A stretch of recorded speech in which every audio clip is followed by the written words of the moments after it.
Good day to all our students and prospective students. My name is Erica Maas and I am your registrar.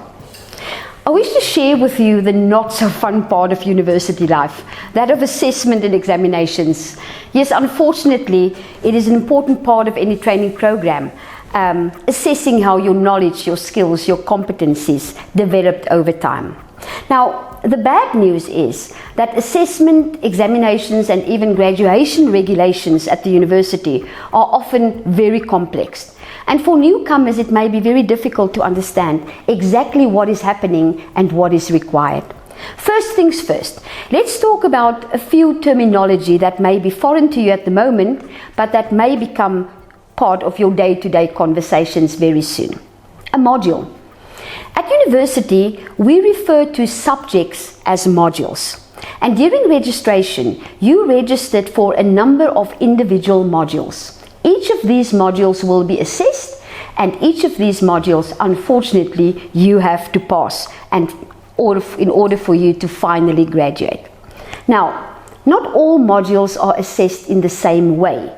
There are obvious differences between purely theoretical subjects, modules, and those that are more practical in nature. For the theoretical modules, you will typically be assessed mainly on your knowledge and theoretical application of knowledge, typically your tests, your assignments, and a final examination. Practical and your clinical modules will, in addition to those mentioned, also be assessed in the form of practical or clinical assessments. The practical work that you are doing during the year, your clinical work that you are doing. But sometimes they may also be a final practical examination or even a so-called OSCE that we get in our clinical modules. Now, irrespective of these differences, all modules have a component of continuous assessment, the so-called CA. Most modules also have a terminal examination, 2 to 3 hour papers that you need to write, and that will result in an examination mark. Now, for these modules, the final mark, that's the one that determines whether you pass or not, is made up of a combination of CA and examination marks. Prepare yourself for more confusion. The relative contribution of the CA and the examination mark to the final mark is not the same within the university, not even across modules in the same program. It may vary from 50-50 to 40-60 to even 60-40. And it's very important to know the rules and regulations for each of the modules that you are registered for, so that you can prepare yourself accordingly. But wait, there's more bad news. You need to earn the right to examination. It's not automatic for you to go and write an examination. In general, you need a CA mark of 40% to be even allowed into the examination venue to write your examination. And this may even be higher for certain modules, especially in the Faculty of Health Sciences and Veterinary Medicine. However, your goal should never be a continuous assessment mark of only 40%. In other words, examination admission.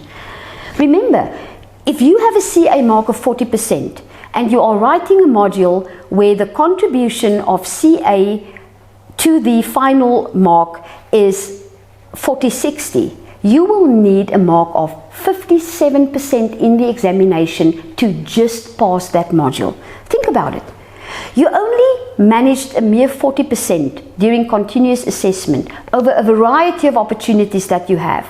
And now all of a sudden, you need to have 57% at least in a single examination opportunity during an exam where the stress levels are high and you can easily make mistakes. Now, to give yourself some room for error, and we need to do that under examination conditions, you should aim for a CA mark of at least 60% for all your modules. Now, here is my final curveball.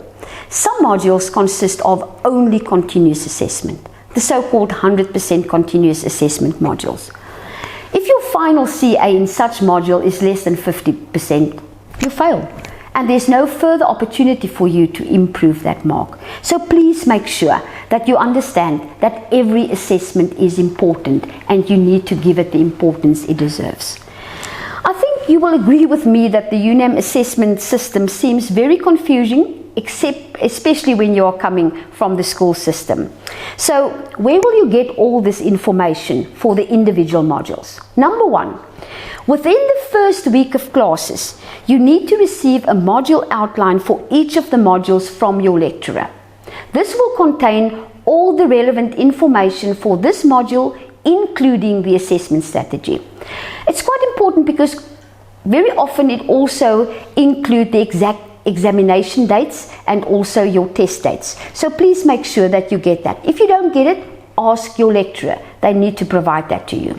Secondly, the school prospectus is available from the website, and some information in this regard is also available from there. But where should you not get the information from? Please do not get this information from a fellow student or even a senior student. Please don't get it from social media. These are not reliable sources of information, and such they cannot be trusted.